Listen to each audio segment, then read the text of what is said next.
किसको, तो अशोका, अशोका के बारे में जान रहे हैं, यानी कौन, तो अशोक, ठीक है ना, अशोक के बारे में जान रहे हैं। अशोक का टाइम हमने लिख दिया था और कारण भी बता दिया था कि अशोक के पीछे क्या क्या कारण थे, उसके दुनिया भर के नाम लिखे थे, चंड अशोका, अशोकावर्धना, देवा नाम, पेपियादस, सेपियादस, सब दुनिया भर के नाम हमने लिखे थे, ठीक। तो चलो बेटा सभी को गुड इवनिंग, गुड इवनिंग बेटा Silochana, good evening ma'am, good evening Laxman ji, good evening, Jai Hind बेटा, लव यू टू बच्चों, ठीक है ना। तो सभी को जय हिंद, सभी को राधे राधे, ठीक। तो निशांत जी गुड इवनिंग, ठीक है, चलिए सभी को आंसर देते हैं। मस्त मस्त गुरुजी, मस्त बेटा, अच्छा नमस्ते बेटा, सॉरी, चलो बहुत बढ़िया। तो अगले क्वेश्चन की तरफ आते हैं। अब देखते हैं अशोक के पुत्र के बारे में थोड़ा सा लिख लेते हैं, सन ऑफ अशोका। अशोक के जो चाइल्ड थे तो कौन कौन से बच्चे थे, बच्चों में सबसे पहले लिखते हैं सन्स। अशोक के सन्स की बात करोगे भाई कितने बच्चे थे, तो अशोक के बच्चों में बात करोगे तो एक बच्चा था अशोक का तिवारा, तिवारा, महेंद्रा, संघमित्रा, तिवारा और कौन, तो महेंद्रा, महेंद्रा, ये दो इसके, तिवारा महेंद्रा। एक और नाम मिलता कुणाल, कुणाल अंधा था, तो तिवारा महेंद्रा दो ही लिखना आपको। और अगर इनके डॉटर की बात करोगे, मतलब पुत्र की बात करोगे, पुत्रों की बात करोगे, तो दो पुत्र इनके बड़े फेमस थे, उन दोनों के नाम लिख दिया हमने, तिवारा और कौन, तो महेंद्रा, तिवारा और कौन था, तो महेंद्रा। और इनके डॉटर की अगर बात कर लेंगे कि भाई इनकी पुत्री कौन सी थी, यानी इनकी डॉटर कौन सी थी, यानी डॉटर कौन सी, मतलब इनकी पुत्री कौन थी, तो एक पुत्री का नाम मिलता है संघमित्रा,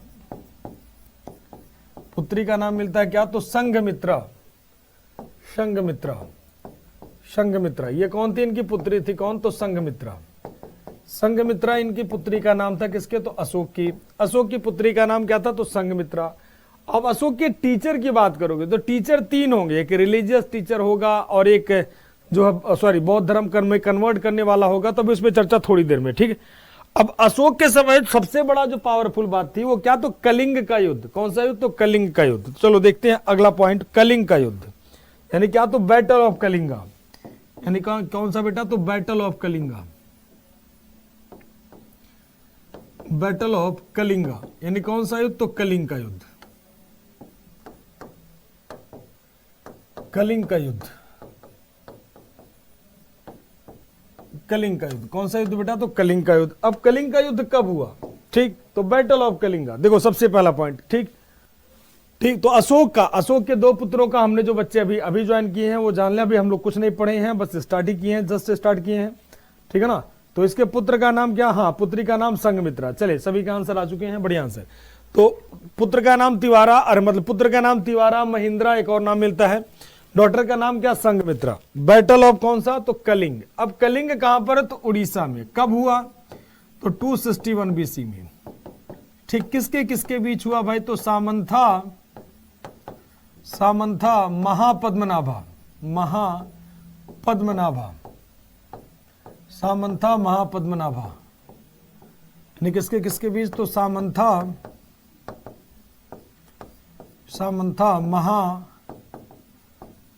महापद्मनाभा, सामंथा महापद्मनाभा। इसे ही कहते क्या, नंदराज, इसे कहते नंदराज। वर्सेस कौन, तो वर्सेस अशोका, वर्सेस कौन, तो वर्सेस अशोका, वर्सेस कौन, तो अशोका, यानी कौन, तो अशोक, वर्सेस कौन, तो अशोक, ठीक है ना। विजेता कौन होगा भाई, तो उसकी विक्ट्री कौन होगा भाई, तो विक्ट्री होगा कौन बेटा, तो अशोका। कौन होगा विजेता, तो अशोका, यानी विजेता कौन होगा, तो Ashok.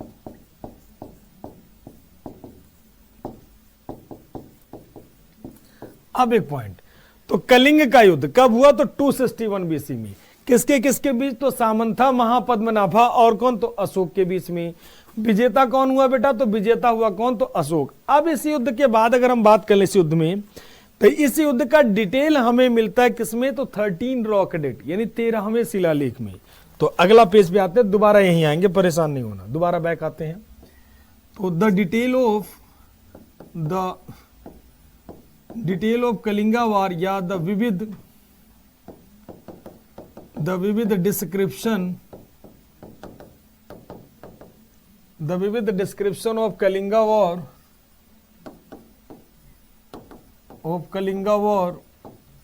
is given in is given in 13th rock edict, 13th rock addicts, ठीक है ना। तो 13वें शिलालेख में, मतलब कलिंग युद्ध का वर्णन, कलिंग युद्ध का वर्णन 13वें शिलालेख में मिलता है। कलिंग युद्ध का वर्णन 13वें शिलालेख में मिलता है। ठीक, अभी और डिटेल चलेंगे तो परेशान नहीं होना, अभी बस पॉइंट लिख रहे हैं। अशोका एडॉप्टेड या accepted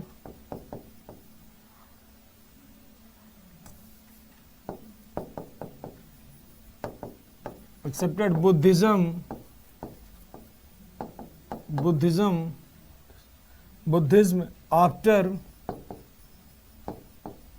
after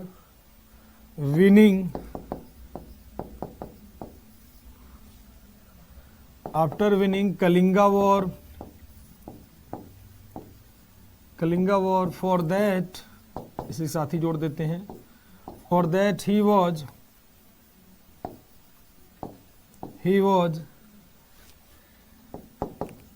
inspired by Nigroda. For that he was inspired by Nigroda. ठीक, अशोक ने बौद्ध धर्म स्वीकार कर लिया, किसकी वजह से? तो इस युद्ध के बाद क्या हुआ इस युद्ध में, अभी थोड़ी देर बाद पूरा डिटेल समझाएंगे आपको, कलिंग के युद्ध में पहुंचा देंगे, ठीक है ना। पहले कुछ लिख देते हैं, उसके बाद में अशोक ने कलिंग युद्ध जीतने के बाद,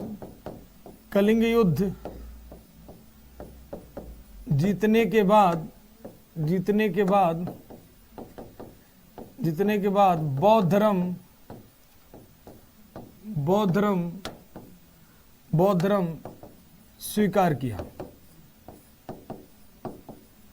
बौद्ध धर्म क्या करता है? स्वीकार करता है।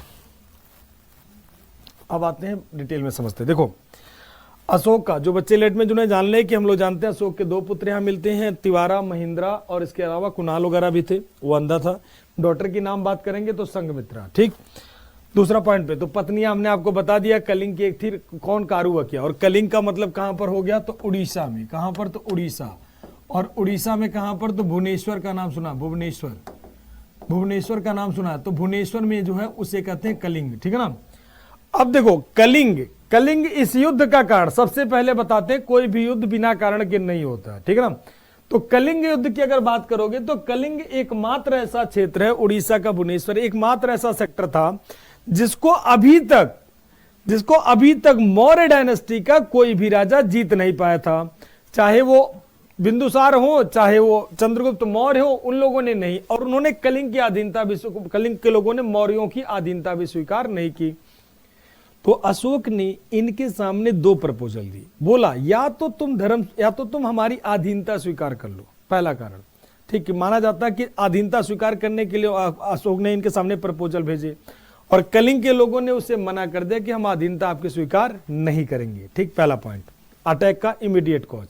जबकि उसका हिडन कारण यह माना जा रहा था कि कलिंग एक बंदरगाह नगर था, इस कारण से युद्ध हुआ। दूसरा कारण, क्योंकि उससे पूरा जो है इधर म्यांमार, थाईलैंड, इन सब जगह व्यापार हो सकता था, मलेशिया, इंडोनेशिया, इन सब व्यापार हो सकता था। दूसरा कारण यह था कि कलिंग में हाथियों के लिए बड़ा प्रसिद्ध था, इस कारण से। अब जो भी हो, फिलहाल तो दोनों के बीच में क्या हुआ? युद्ध हुआ। कलिंग के लोगों ने अशोक की अधीनता स्वीकार करने से क्या कर दिया? मना कर दिया। जब मना कर दिया तो इधर हो गई कहां की? तो कलिंग, इधर हो गई अशोक की सेना, अशोक की आर्मी हो गई, और इधर हो गई कहां की? तो कलिंग की सेना। इधर हो गई कहां की? तो कलिंग की सेना। अब कलिंग के सभी लोगों को यह पता है कि हम लोग अशोक से युद्ध हार जाएंगे, मतलब ये सभी को पता था। तो कलिंग के सभी लोगों ने, मेल फीमेल, बच्चे बुजुर्ग, सबने युद्ध में पार्टिसिपेट किया कि कुछ भी हो हम अपने आत्मसम्मान से समझौता नहीं करेंगे। जैसे अभी थोड़ी देर के लिए मान लो आप अगर बात कर लो, ठीक है ना, आप थोड़ी सी अगर बात कर लो कि भाई देखो, अगर चाइना और इंडिया की बात कर लो, अगर या अमेरिका इंडिया की बात कर लो, तो डेफिनेटली हम लोग हार जाएंगे। तो हारने का मतलब ये थोड़ी होगा कि आपसे कह दे भैया ठीक, हम आपकी अधीनता स्वीकार कर रहे हैं। बिल्कुल नहीं, वो सम्मान नहीं होता, लड़के मरेंगे। भगत सिंह चाहते तो अंग्रेजों की हाँ में हाँ करके बड़े प्यार से जीवन जीते। क्या दिक्कत थी भाई, उनके फादर और उनका पूरा खानदान ही फ्रीडम फाइटर था, तो आराम की जिंदगी जीते। लेकिन फिर भी उन्होंने आराम की जिंदगी नहीं जी, मरना पसंद किया। आत्मसम्मान से कोई समझौता नहीं। अंग्रेजों ने कहा माफी मांगो, उन्होंने कहा क्यों माफी मांगे भाई, कभी वो झुकने को भगत सिंह तैयार नहीं थे। तो यहां पर अगर बात कर ले तो कलिंग भी अशोक के सामने झुकने को तैयार नहीं था, इतनी बड़ी सेना के बाद भी, ठीक है ना। अब यहां पर कलिंग और अशोक के बीच युद्ध हुआ, अशोक की सेना के बीच। अशोक की सेना पूरी तरह से चाणक्य की नीतियों पर सजी हुई थी। चाणक्य कहता था सेना के फ्रंट में स्लेव लगा दो, यानी दासों को लगा दो, और किसको लगा दो, तो दासों को लगा दो, और किसको, तो कैदियों को लगा दो, यानी जो प्रिजनर होते हैं उन्हें लगा दो। और कलिंग के लोगों को यह बात पता नहीं था कि भाई अशोक की सेना कैसे सजी है। अब कलिंग के 60% सोर्स खत्म हो गए, किसको, बंदी और गुलामों को मारने में। और कलिंग जीत का जश्न मना रहा था, उसे लग रहा वो युद्ध जीत गया। देन स्टार्ट होती है अशोक की रियल आर्मी। और जब रियल आर्मी अशोक की स्टार्ट होती है तो इतने लोगों को मारते हैं, यहां पर इतने लोगों को कहा जाता है कलिंग के युद्ध में लगभग 1.5 लाख लोग, जो है कहने का 1.5 लाख, 1 लाख लोग मारे गए, 1.5 लाख से ज्यादा लोग प्रभावित हुए। मतलब ये इतना बड़ा युद्ध था। इस युद्ध के बाद अशोक युद्ध जीत गया। और जब अशोक युद्ध जीत गया तो उसी समय अशोक के घर एक बालक पैदा हुआ, और उस बालक का गुड न्यूज सुनाने के लिए एक पर्सन आता है जिसका नाम होता है क्या, तो निग्रोध। कौन आता है बेटा, तो निग्रोध। निग्रोध आता है न्यूज को सुनाने के लिए, कहता है कि भाई आप मुबारक हो, आप युद्ध जीत गए, ठीक है ना। निग्रोध आता कहने कि भाई आप युद्ध जीत गए, तो युद्ध जीत गए, नहीं सॉरी, वो न्यूज सुनाने के लिए आता है कि भाई देखिए, मतलब न्यूज सुनाने के लिए कि आपके घर एक बालक पैदा हुआ, ठीक। तो अशोक कहता खुशियां मनाओ, अशोक कहता कि खुशियां मनाओ। तो निग्रोध कहता तुम खुशी कैसे मना सकते हो, तुमने तो अपने स्वार्थ के लिए कलिंग के लाखों लोगों की बलि चढ़ा दी, तुम खुशी कैसे मना सकते हो। तुम युद्ध के बाद युद्धभूमि में जाके देखते हो क्या होता है, करे क्या होता है, एक हारता दूसरा जीता, करे नो। आफ्टर बैटल फील्ड में जाकर के देखो रियल में क्या होता है, युद्ध के बाद युद्ध के भूमि में जाकर के देखो वास्तव में क्या होता है। फिर उसकी बात सुन करके वो जाता है, जब जाता है बैटल फील्ड में तो देखता है कटा हुआ हाथ, कटा हुआ सर, कहीं मुंडी कटा, कहीं सर कटा, कहीं तमाम सारे लाखों लोग उसमें रुदन कर रहे हैं, छोटे छोटे बच्चों का शव। वो दृश्य देखने के बाद अशोक का हृदय सदैव के लिए बदल गया, और उसने सदैव के लिए कौन सा धर्म एक्सेप्ट कर लिया बेटा, तो बौद्ध धर्म स्वीकार कर लिया, ठीक। इसके बाद अशोक ने कभी कोई युद्ध नहीं किया। तो इतना पावरफुल युद्ध था। और उसके बाद अशोक सदैव के लिए बौद्ध धर्म स्वीकार कर लिया, इसीलिए उसे दुनिया भर के नाम दिए गए, बुद्धा, शाक, देवा नाम पे, ठीक, प्रियादर्शनी, प्रियादर्शी।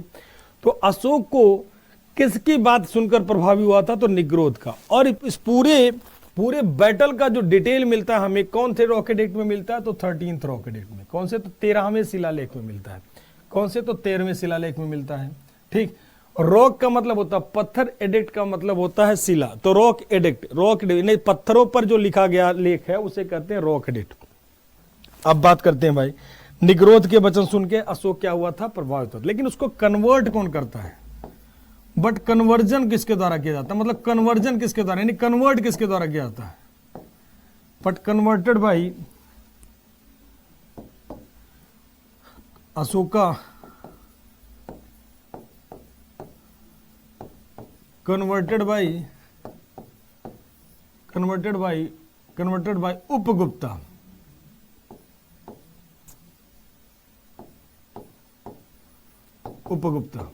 तो अशोक को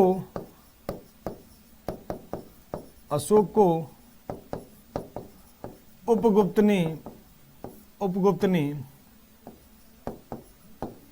ने बौद्ध धर्म में, लो हिंदी पूरा लिख दे रहे, बौद्ध धर्म में कन्वर्ट किया था, रूपांतरित किया था, मतलब उसे बौद्ध धर्म स्वीकार कराया था।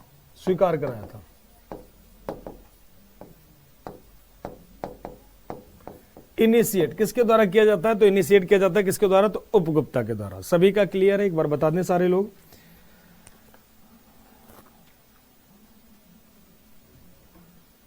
ठीक, तो सभी का क्लियर, एक बार बता दें सभी लोग फटाफट तेजी से। उपगुप्ता, ठीक है ना। तो कौन था, तो यहां पर ये लगा दिया हमने, आई थिंक उपगुप्ता, ठीक, उपगुप्ता। चलिए, तो सभी का क्लियर है, एक बार बता दो बेटा, यहां तक क्लियर है, कलिंग का युद्ध क्लियर है। बट अशोक का रिलीजियस टीचर कौन होगा, तो रिलीजियस टीचर होगा कौन, तो मोगली पुत्र तिस्सा, अभी उसके बारे में लिख रहे हैं। सभी का क्लियर है, एक बार बता दें सभी लोग।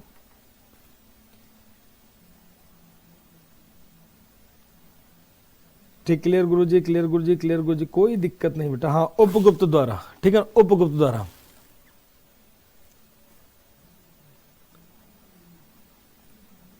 क्लियर क्लियर क्लियर, रश्मि का क्लियर, सभी का क्लियर, ठीक है, उषा का, श्याम का, सत्यम का, कपिल का, सौरभ का, ठीक, उज्जवल का, रानी का, ठीक, मौसम का, ठीक है, हाँ, गुलाम अंसारी जी का, ठीक, लक्षिता का,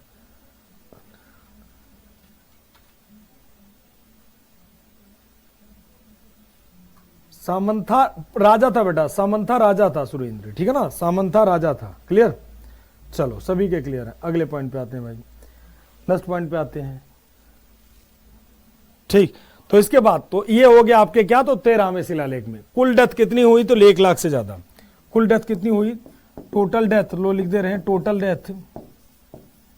death in Kalinga war, in Kalinga war, total death in Kalinga war approx, यानी अप्रोक्स कितना, तो लगभग, मतलब लगभग कितने, तो लगभग कितनी, तो लगभग कितना, तो लगभग 1 लाख से ज्यादा, 1 लाख से ज्यादा, ठीक है ना, 1 लाख से ज्यादा, 1 लाख से ज्यादा, ठीक है ना। तो 1 लाख से ज्यादा लोग मारे गए इस दौरान, कहां पर, तो कलिंग के युद्ध में 1 लाख से ज्यादा लोग मारे गए। कौन से युद्ध में, तो कलिंग के युद्ध में। अब पूछा जाता है अशोक का धार्मिक गुरु कौन था, तो ध्यान रखना है, अशोक किसकी बात सुनकर इंस्पायर हुआ था, तो निग्रोध की बात सुनकर इंस्पायर हुआ था।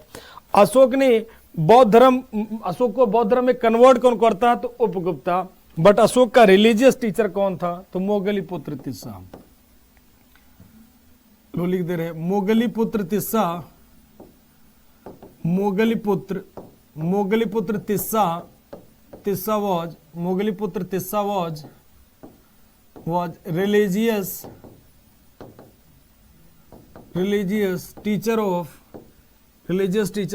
Ashoka. Moggali Putra Tissa was religious teacher of Ashoka. तो मोगली पुत्र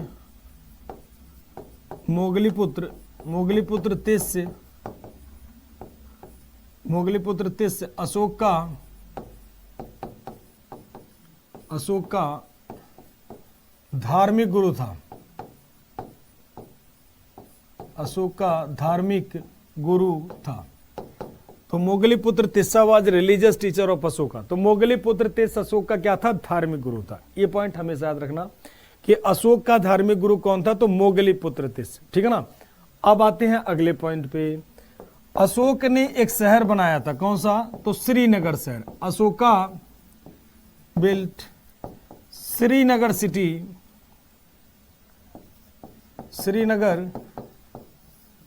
Srinagar city in Jammu and Kashmir.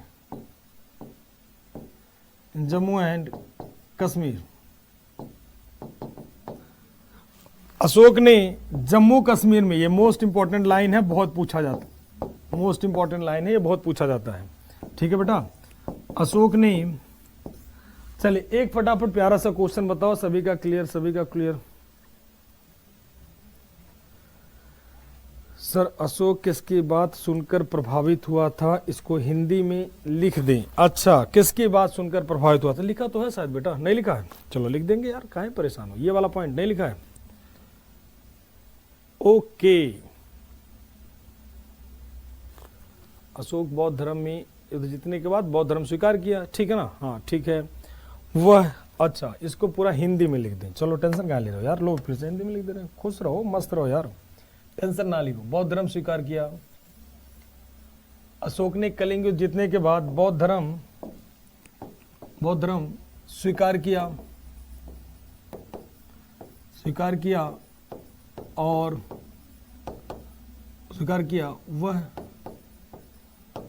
वह निग्रोध के वचन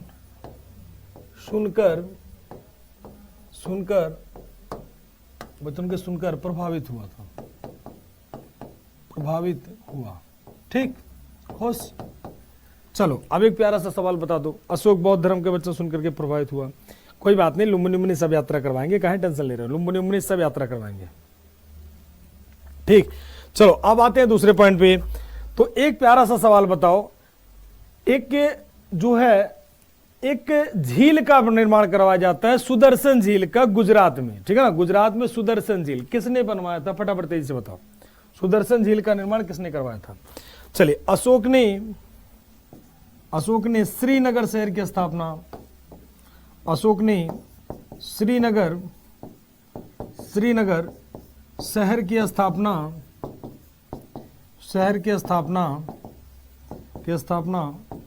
जम्मू एंड कश्मीर में की, जम्मू एवं कश्मीर में की, जम्मू एवं कश्मीर में की, ठीक है ना, जम्मू एवं कश्मीर में की, जम्मू एवं कश्मीर में की, ठीक है।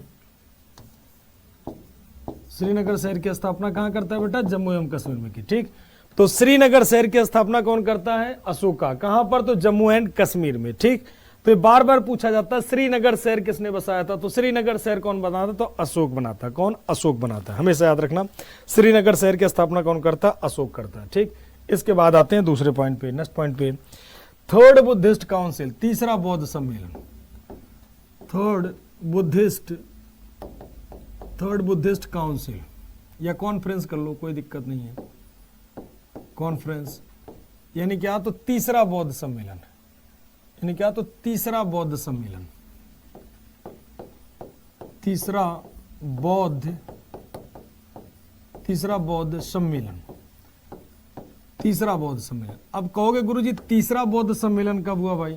तो तीसरा बौद्ध सम्मेलन होता है बेटा क्या? तो 250 ऑब्लिक कर देना 51 BC, ठीक है ना, इतने ईसा पूर्व में। लेकिन अगर दोनों आपके एग्जाम में है, हालांकि दोनों अगर आपके एग्जाम में है तो आपको मार्क करना है क्या? तो 251 BC, ठीक है ना, 251 BC। राजा कौन है? तो अशोका। किंग कौन है? तो हमेशा याद रखना कहां पर होगा? तो पहला बात प्लेस कौन सा होगा, कौन से स्थान पर होगा? तो आप सबको पता है कौन सा प्लेस होगा, तो पाटलिपुत्र, पाटलिपुत्र यानी कहां पर बेटा? तो पाटलिपुत्र, ठीक है ना, पाटलिपुत्र में, ठीक, पाटलिपुत्र में। और बात कर लोगे इसका चेयरमैन कौन होगा? तो चेयरमैन कौन होगा? तो बुद्धिज्म जैनिज्म में पढ़ेंगे डिटेल में, फिर भी यहां पे जान लो चेयरमैन कौन होगा। तो मोगलीपुत्र तिस्सा, मोगलीपुत्र तिस्सा जो अशोक का धार्मिक गुरु था, ठीक है ना, मोगलीपुत्र तिस्सा। यानी कौन होगा? तो अध्यक्ष कौन होगा इसका? तो मोगलीपुत्र तिस्सा बेटा।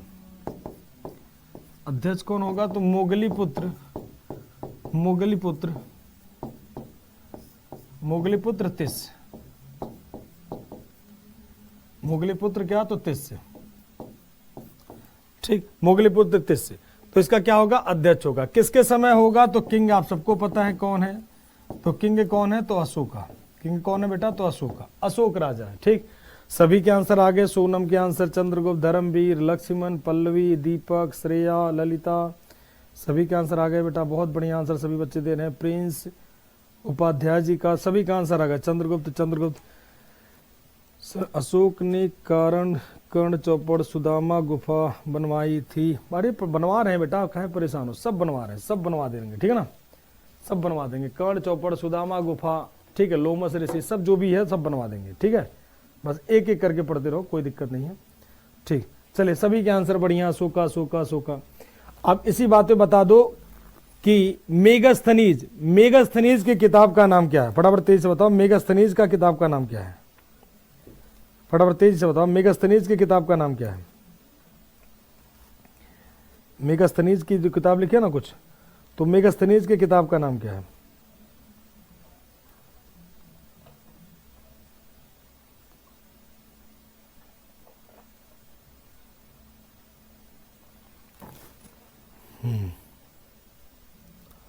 चलिए, तो मेगास्थनीज की किताब का नाम क्या? फटाफट तेजी से कमेंट करके बताएं आप लोग।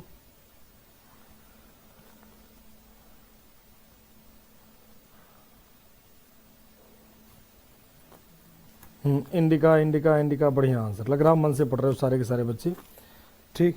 अगले पॉइंट पे आते हैं। तो कहां तक पहुंचे हम लोग? तो हाँ, अशोका का क्या? तो थर्ड बुद्धिस्ट सम्मेलन। इसके बाद बात कर लें धम्मा। अशोक का क्या? तो धम्म की बात कर लेते हैं। यानी धम्मा। अब धम्मा देखो ध्यान से, धम्मा और धर्मा दोनों में अंतर है। धम्मा, धर्मा उसकी मां का नाम था और धम्मा एक तरीके सा एथिकल कोड था, यानी क्या तो धम्म, हिंदी में कहते हैं क्या धम्म, इंग्लिश में कहते हैं क्या तो धम्मा। ठीक है, धम्मा स्टार्टेड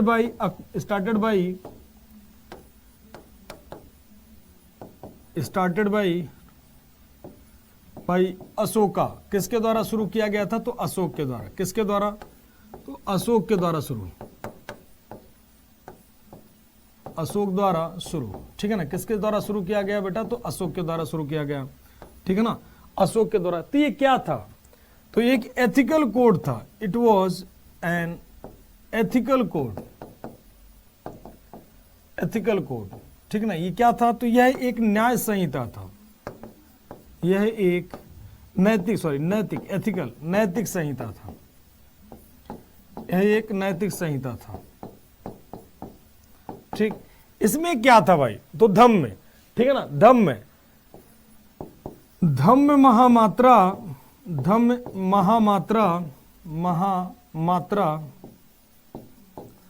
महामात्रा वॉज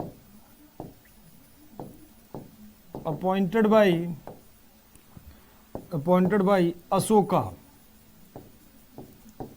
किसके लिए? तो इसी के साथ अटैच कर देते हैं, फॉर द मैसेज ऑफ धम्मा। चलो अब देखते हैं भाई धम्म महामात्र। धम्म महामात्र की नियुक्ति किसके द्वारा की गई? तो अशोक के द्वारा। अब धम्म था क्या? चलिए सभी का आंसर आ गया, इंडिका इंडिका इंडिका इंडिका।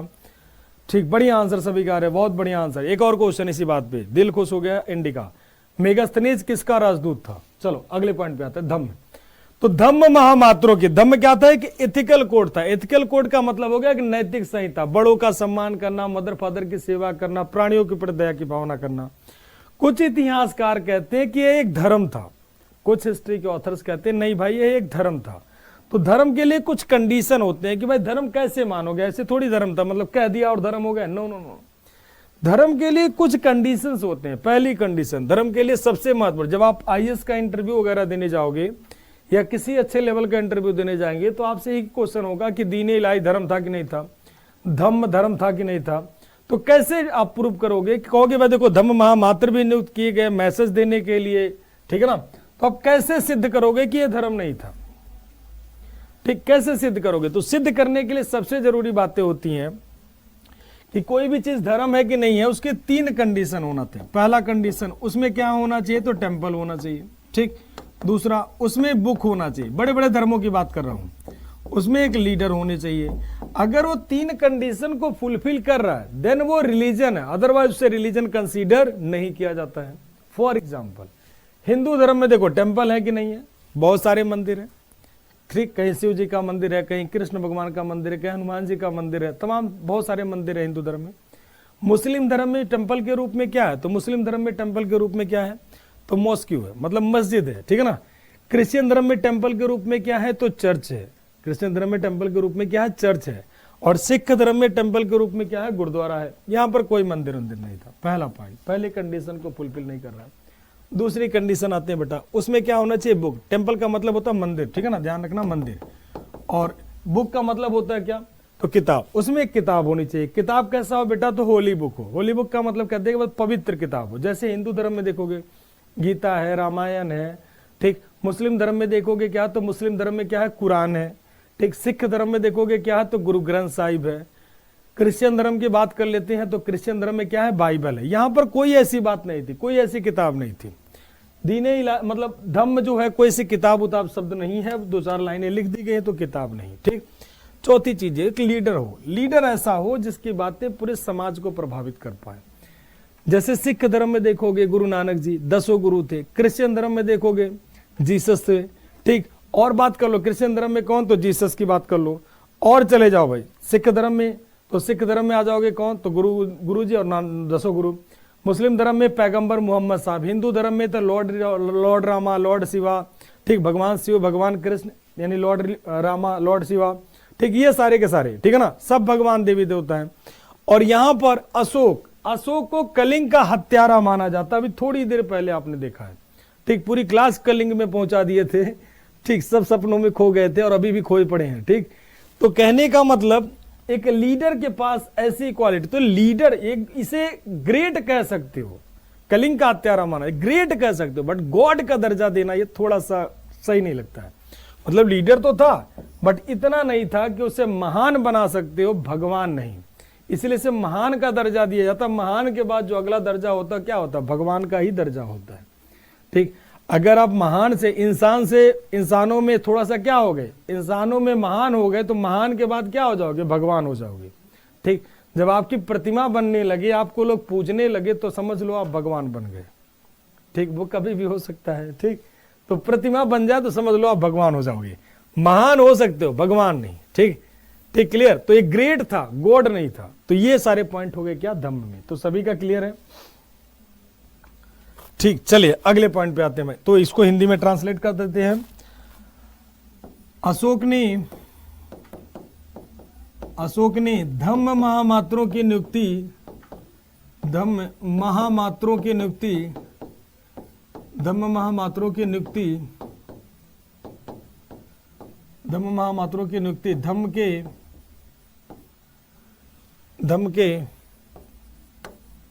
के संदेश के लिए या प्रचार का प्रोपेगेंडा भी कर सकते हो, धम्म संदेश के लिए किया। तो अशोक ने धम्म महामात्रों की नियुक्ति किसके लिए, तो धम्म के मैसेज के लिए। तो ये तो हो गया अशोक की, क्या बात कर लें हम लोग, धम्म की। ठीक है ना, कि धम्म हो गए। अब बात कर लें अशोकन एडिक्ट। अशोक ने बहुत सारे लेख लिखवाए, ठीक है ना। या एक पॉइंट और लिख लेते हैं, अशोक की यात्रा, अशोक की यात्रा। तो अशोक की मेन जो यात्रा थी, ठीक है ना, तो अशोक की जर्नी जो होती है, अशोक की जर्नी जो मेन होती है वो कहां पर होती है, तो लुम्बिनी में होती है। और कहां पर होती है, तो बोध गया। ये दो जगह माना जाता है।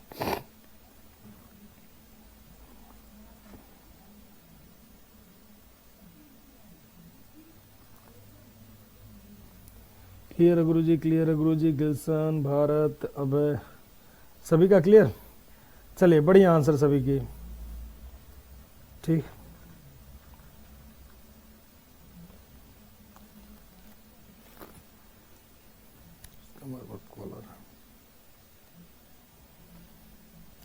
अशोक को सबसे पहले, हाँ, जेम्स प्रिंसप ने, बेटा जेम्स प्रिंसप, बढ़िया आंसर। जेम्स प्रिंसप खोजा था टी फेंथलर ने।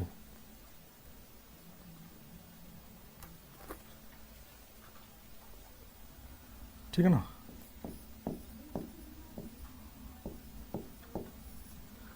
तो अशोक की क्या, तो journey of Ashoka, journey of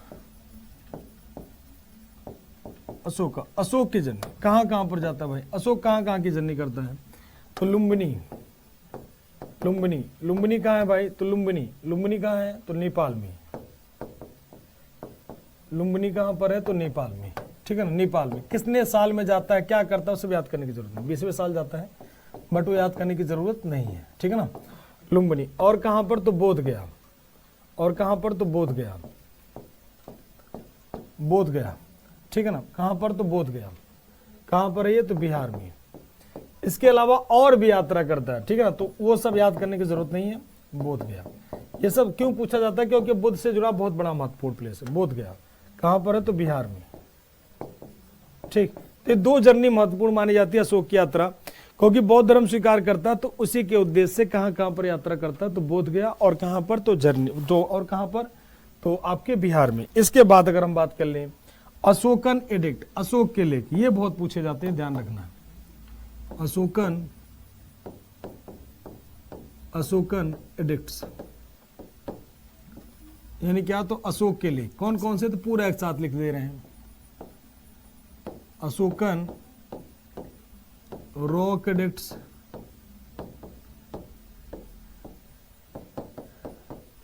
pillar addicts,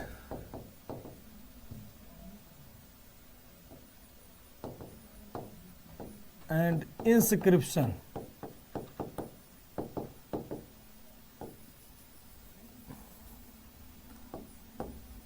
Ashok के रॉक का मतलब होता पत्थर, एडिक्ट का मतलब होता लेख। अशोक के शिलालेख, स्तंभ लेख, स्तंभ लेख, और क्या था तो अभिलेख, अभिलेख। ठीक, तो ये हो गए क्या तो अशोक के लेख, ठीक है ना। तो अशोक, अब देखो ये क्या होते हैं बेटा, ये क्या होते हैं, जैसे रोक, रोक का मतलब होता है पत्थर, पत्थर पे किसी भी चीज को लिखवा देना, ठीक है ना, पत्थर पर किसी चीज को लिखवा देना वो क्या कहलाता है, तो किसी पत्थर पे, जैसे कहा जाता है आप रोड पे जाओगे तो लिखा होता है ना, यह रोड इन मंत्री के कर कमलों द्वारा बनवाया गया। ठीक, आप रोड पे जाओगे घूमने टहलने के लिए तो वहां पर मिलता है कि यह रोड इन मंत्री के कर कमलों द्वारा बनवाया गया। तो चूंकि एक पत्थर पे लिखा गया, एक रोक पे लिखा गया, इसीलिए इसे कहते हैं क्या तो रोक एडिक्ट, मतलब एक पत्थर पे लिखा गया। ठीक, एक पत्थर पे एक लगा दो ना, रोड इन मंत्री के कर कमलों द्वारा बनवाया गया, तो एक रोक पे लिख दो रोक एडिक्ट। उसी में अगर बात कर लो एक पीलर पे लिखवा दो कि भाई राजा ऐसे सोचता है, ऐसे करता है, तो एक स्तंभ पे तो स्तंभ लेख, जैसे एक थोड़ा सा एग्जांपल लेते हैं महरौली का स्तंभ लेख, ठीक है ना, आयरन का पीलर जो आपको मिलता है खंबे पर, और उसी का साइज जब बड़ा हो जाता है तो उसे कहते हैं इंस्क्रिप्शन, अभिलेख। अब देखो अगर बात कर ले first time decoded by, decoded by, decoded by मतलब पहली बार डिकोड किसके द्वारा किया गया था, तो James Prinsep, James Prinsep, James Prinsep, और कब तो इन 1837 में। ये कौन थे, एक ब्रिटिश आर्कियोलॉजिस्ट थे, ठीक है ना, पहली बार फर्स्ट डिकोडेड, यानी पहली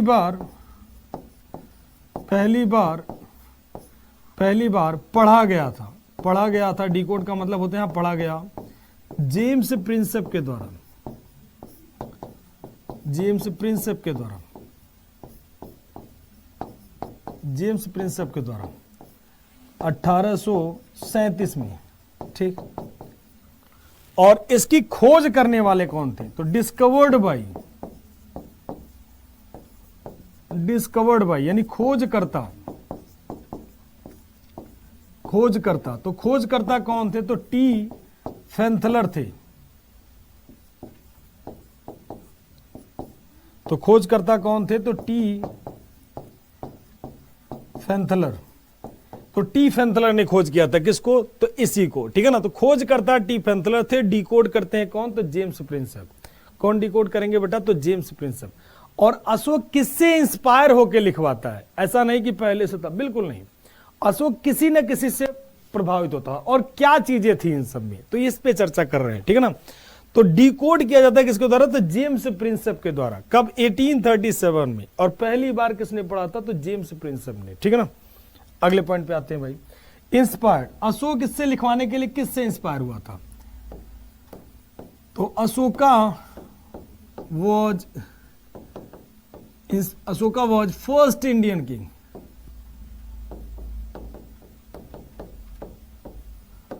first Indian king who made the edicts। उसी के साथ ऐड कर देते हैं और पॉइंट चाहो तो, फॉर दैट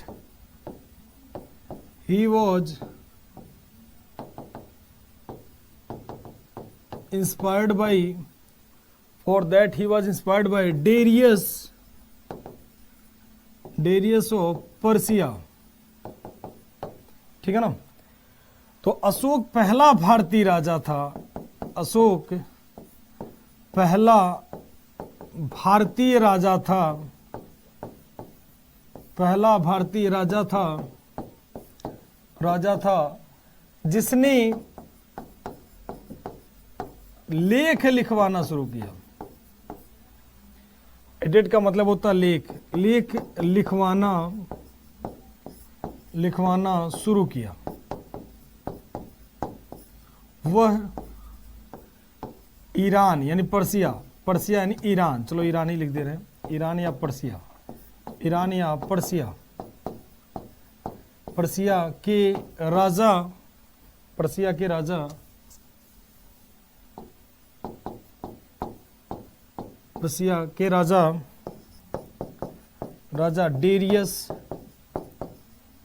डेरियस से प्रभावित था।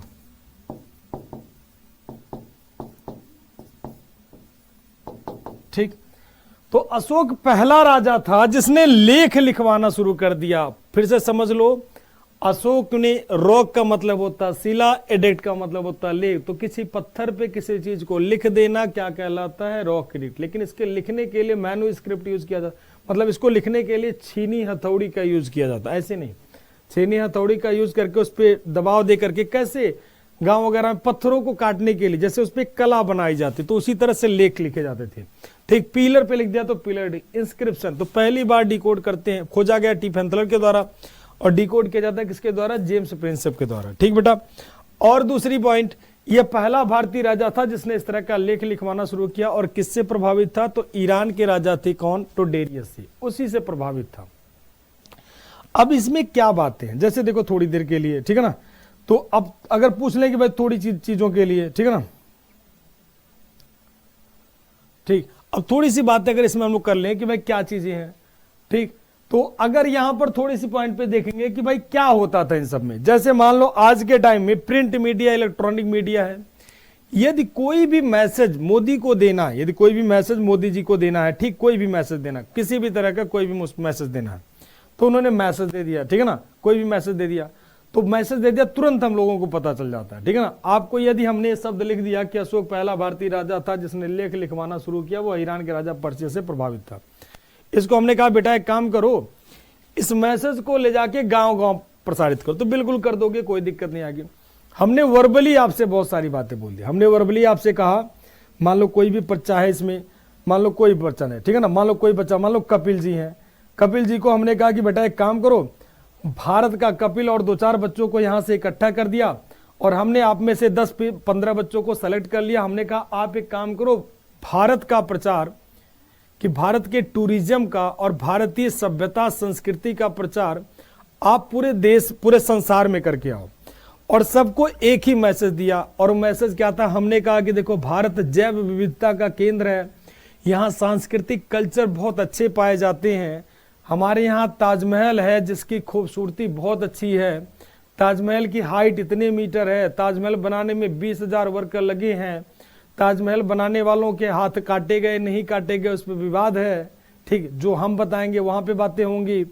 ताजमहल के इंजीनियर 2 थे, ठीक, उस्ताद ईसा का, हामिद अहमद लाहौरी, ताजमहल में पत्थर यहाँ से मंगवा के लगवाए गए, ताजमहल बनवाने में 32 बिलियन की लागत आई, अभी के टाइम में 32 मिलियन की लागत आई, अभी के टाइम में 70 बिलियन की लागत हो जाएगी। आपको हमने खूब सारा डिटेल में सारी बातें समझा दी कि लाल किला इतने समय में बना, यहां से यहां तक समझा बना, खूब लंबी चौड़ी 15 से 20 मिनट या 1 घंटे का स्पीच हमने आपको दिया, आपने नोट नहीं किया, ठीक, और कहा बेटा एक काम करो, इसको पूरे संसार में जाकर के ये बात बताओ, ठीक है, हमारे आर्यभट्ट हुआ करते थे, 12 मीर हुआ करते, तो हो सकता है आप वहां पे जो मैसेज देने जाओगे, हो सकता है उसमें से 10 या 20% बातें आप भूल जाओ, ऐसा भी हो सकता है कि 50% बातें भूल जाओ, और आप जाकर के कहो भारत बहुत बढ़िया जगह है, आप आओ यहाँ पर घूमो, कोई दिक्कत नहीं, जैव विविधता का सेंटर है, ठीक, बहुत सारी मोन्यूमेंट्स है, हिस्टोरिकल, देखो आप यहाँ आके, ठीक। अब हो सकता है अपनी तरफ से उसमें 50 बातें अपनी तरफ से भी ऐड कर लो। तो अशोक ने कहा कि हम जो मैसेज प्रजा के बीच में, वही आपको लिखित दे दिया तो जाकर के पढ़ दोगे, तो अशोक ने कहा कि हम अपने, जैसे अब हिस्ट्री को ही ले लो, तमाम सारे टीचर हिस्ट्री पढ़ाते हैं, ठीक, लेकिन जरूरी नहीं कि सबकी बातें समझ में, कुछ टीचर की बात आपको खूब प्यार से समझ में आती है, कुछ टीचर की बात समझ में नहीं आती है, चीजें वही है, बदला थोड़ी है। कोई भी टीचर से पढ़ोगे तो वो भी यही कहेगा कि डेरियस, अब फिजिक्स का कोई भी कैलकुलेशन है तो कैलकुलेशन फिजिक्स का ही रहेगा, भारत का कोई राजा पढ़ाए, कोई भी पर्सन पढ़ाए। केमिस्ट्री में कैलकुलेशन NaCl है तो NaCl का मतलब नमक होता है तो नमक होता है, किसी भी टीचर से पढ़ो बदलेगा नहीं। इतिहास में जो चीजें हैं वो बदलेगा नहीं, मैथ के जो कैलकुलेशन है वो चेंज नहीं होगा, डिजिट चेंज करके आंसर अलग आ जाएंगे, फॉर्मूला सबके अलग हो जाएंगे, मतलब कुछ चीजें जो बदलती नहीं है, सबके मैसेज देने का तरीका अलग हो। तो अशोक चाह रहा था कि उसके मैसेज लंबे समय तक रहे और लोग हर एक पर्सन जाने, क्योंकि उस समय इंटरनेट का जमाना नहीं था, इलेक्ट्रॉनिक मीडिया नहीं था, प्रिंट मीडिया नहीं था कि बोला तुरंत, जैसे मोदी को मन की बात कहनी होती है तो देखो मोदी को मन की बात कहनी तो 1 सेकंड उठाया, बोला कि भाई चलो आज कॉन्फ्रेंस है आ जाओ, फटाफट सारे न्यूज चैनल वाले पहुंच गए, अपनी सारी बात पूरे भारत में, भारत से लेके विश्व के किसी कोने में पहुंच जाएगी, ठीक। लेकिन अगर वही बात कर दे कि सारा मीडिया हटा दे तो फिर बहुत पहुंचाओ, तो घर घर जाके कहां पहुंचा पाएंगे, तो वही बातें थी। तो अशोक चाहता था कि उसके मैसेज सभी के पास तक पहुंचे, तो इस कारण से कहा गया क्या, तो इस कारण से जो है अशोक ने क्या किया, तो इंस्क्रिप्शन लिखवाना शुरू कर दिया और अलग अलग जगह अलग अलग इंस्क्रिप्शन है। तो सभी का उम्मीद करता हूं क्लियर हो गया होगा। तो सारनाथ, सारनाथ कहां पर है, तो यूपी में। और बात कर लेंगे कौन सा, तो सांची, कौन सा, तो सांची, सांची कहां है बेटा, तो एमपी में, मध्य प्रदेश में, ठीक है ना। इसके अलावा बात कर देंगे तो लौरिया अरेराज, लौरिया अरेराज ये कहां पर है, तो चंपारण, चंपारण बिहार में, ठीक है ना। मतलब ये अलग अलग है, अलग अलग जगह मतलब मिलते हैं, तो इसमें सारा एक साथ हम लिख दे रहे हैं। तो लौरिया अरेराज, लौरिया नंदनगन, यानी कहा तो सारनाथ, सारनाथ कहां पर है, तो यूपी में, उत्तर प्रदेश में, ठीक है ना, उत्तर प्रदेश में। ये तो सारा लिख लोगे, कोई दिक्कत नहीं, इतना तो बेसिक सबको पता होगा। लौरिया अरेराज, लौरिया अरेराज कहां पर, तो चंपारण बिहार में। लौरिया अरेराज कहां पर, तो चंपारण बिहार। लौरिया नंदनगढ़, लौरिया नंदनगढ़, लौरिया नंदनगढ़ ये भी कहां बेटा, तो चंपारण बिहार। रामपुरवा, रामपुरवा ये भी कहां है बेटा, तो चंपारण बिहार, ठीक है ना। इसके अलावा अगर बात करोगे रामपुरवा अब चंपारण बिहार, इसके अलावा बात करोगे तो लुम्बिनी, लुम्बिनी कहां पर है भाई, तो लुम्बिनी कहां है, तो नेपाल में, नेपाल में, ठीक है। तो लुम्बिनी कहां पर, तो नेपाल में। तो सांची मध्य प्रदेश में, सारनाथ यूपी में। जो आज हम लोगों का राष्ट्रीय चिन्ह है, ठीक है, राष्ट्रीय चिन्ह अशोक का स्तंभ जो पाया जाता है हम लोगों का, अशोक का स्तंभ, वो कहां से लिया गया, तो सारनाथ से। 200 के नोट पर कौन सा स्तूप मिलता, तो सांची का स्तूप मिलता। तो ये सारे आजकल हम लोगों के टाइम में बिल्कुल हिस्टोरिकल मोन्यूमेंट्स हो चुके हैं, ठीक है ना। तो सारनाथ यूपी, सांची एमपी, लौरिया चंपारण बिहार, लौरिया नंदनगढ़ चंपारण बिहार, रामपुरवा चंपारण बिहार, लुम्बिनी नेपाल। इसके बाद अगर बात कर लेंगे लुम्बिनी के बाद, तो लुम्बिनी के बाद अगर बात कर लेंगे तो निगलवा सागर,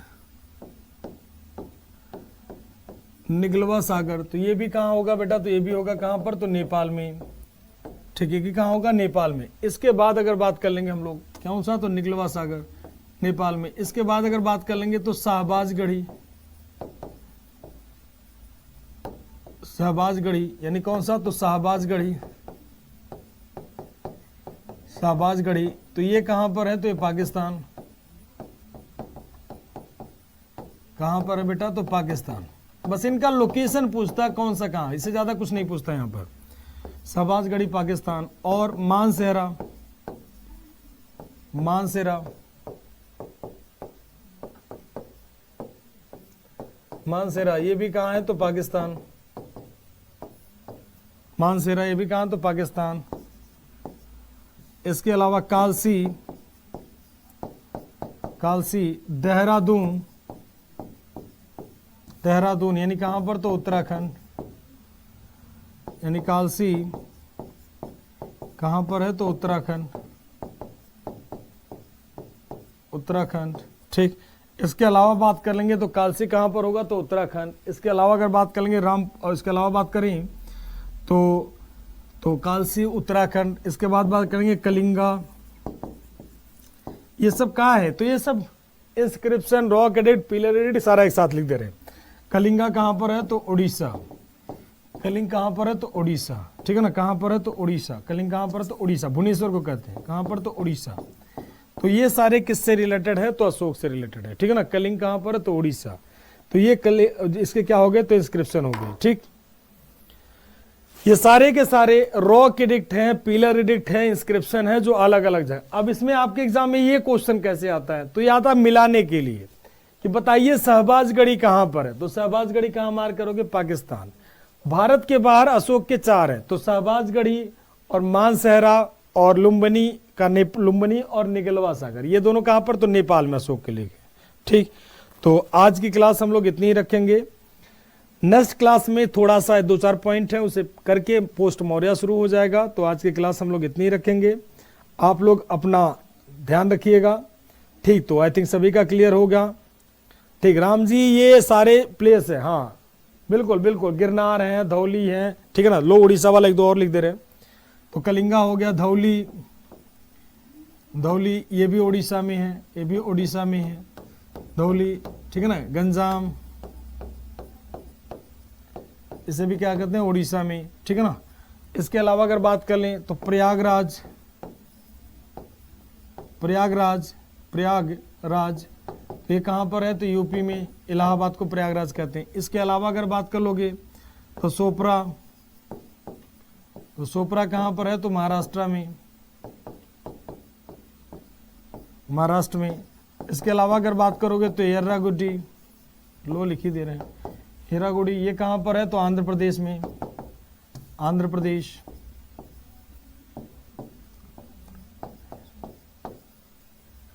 ठीक, तो ये सारे के सारे प्लेसेस हैं जो अशोक के इन सबसे मिलते हैं। ठीक, तो सभी का क्लियर होगा।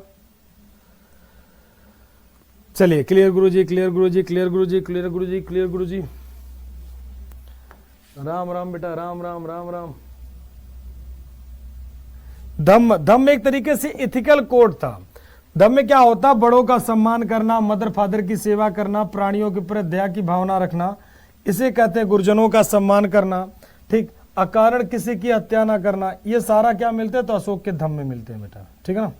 तो ये अशोक के धम्म होते हैं। ठीक, तो उसे कहते हैं अशोक के धम्म। धम्म ऑफ अशोका, अशोक के धम्म कहलाते हैं।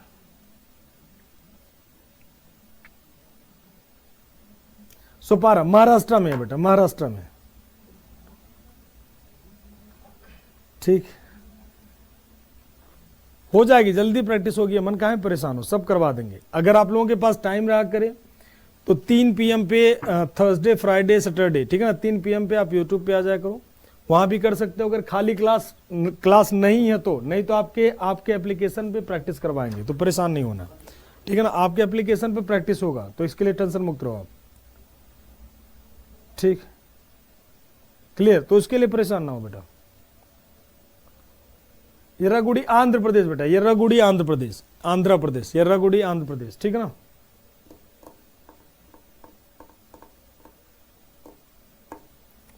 चलिए, लव यू टू बच्चों, अपना ध्यान रखिए। और किसी के मन में कोई सवाल हो, नहीं ना, चलिए, होना भी नहीं चाहिए। अपना ध्यान रखिए, सुरक्षित रहें, कोविड नियमों का पालन जरूर करें। जय हिंद, जय भारत, वंदे मातरम।